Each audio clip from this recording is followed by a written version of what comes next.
Nadreen, कोई ना कोई खिचड़ी तो पक रही है और इस्लामाबाद से ऐसी खबरें आ रही हैं कि एस्टेब्लिशमेंट और मौजूदा हुकूमत के बीच में पसे पर्दा कुछ ऐसे मामला चल रहे हैं जो दोनों के लिए थोड़ी मुश्किलात पैदा कर रहे हैं। इसकी वजह क्या हो सकती है, अभी हम स्पेकुलेशंस कर सकते हैं या अंदाजे लगा सकते हैं, लेकिन कुछ ना कुछ हो रहा है।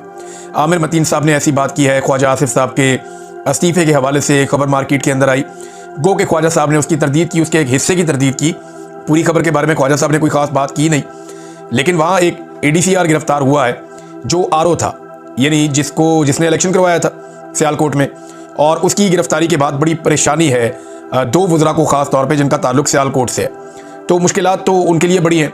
दूसरी जानिब एस्टेब्लिशमेंट ये शो करना चाहती है या ऐसा कुछ जाहिर कर रही है जैसे उन्हें करप्शन पे बड़ी तशवीश है और वो करप्शन को रोकना चाहते हैं, और इसी तरह कुछ लोगों को स्क्रू किया जा रहा है, टाइट किया जा रहा है। जिन लोगों को टाइट किया जा रहा है उनमें कुछ का ताल्लुक हुकूमती जमातों से या हुकूमत के साथ उनके ताल्लुकात हैं।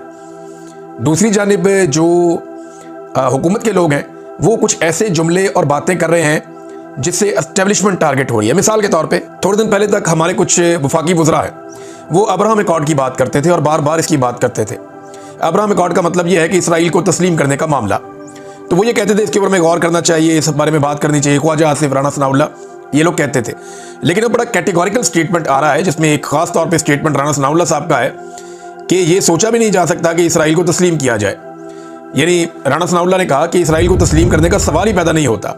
थोड़े दिन पहले ये अब्राहम अकॉर्ड की बात कर रहे थे, तो वो बातें तो एस्टेब्लिशमेंट को बहुत पसंद आ रही होगी, क्योंकि बाजवा साहब के दौर से एस्टेब्लिशमेंट की टॉप लीडरशिप ये फैसला कर रही थी कि इसराइल के बारे में पाकिस्तान में डिस्कशन की जाए और कोई रास्ता निकाला जाए कि चीज़ें डिफरेंट तरीके से हो जाए।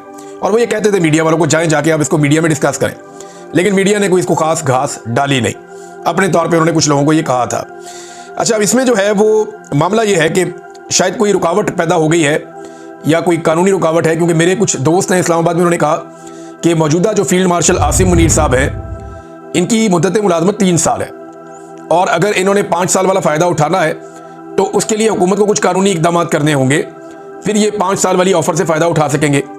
अब हुकूमत वो इकदाम करती है या नहीं करती, शायद वहाँ पर जाके मामला अड़ गया है। नॉर्मली एस्टेब्लिशमेंट की और हुकूमत की लड़ाई जो है वो आर्मी चीफ की एक्सटेंशन पे होती है। ज़्यादातर जो लड़ाई होती है वो आर्मी चीफ की एक्सटेंशन पे होती है। जैसे ही एक आर्मी चीफ की मुद्दत मुलाजमत पूरी होने लगती है तो वो साल लड़ाइयों का साल होता है। उस साल जो है वो कोशिश की जाती है कि हुकूमत को दबा लिया जाए, ब्लैकमेल किया जाए, ताकि हुकूमत से अपना काम करवाया जा सके।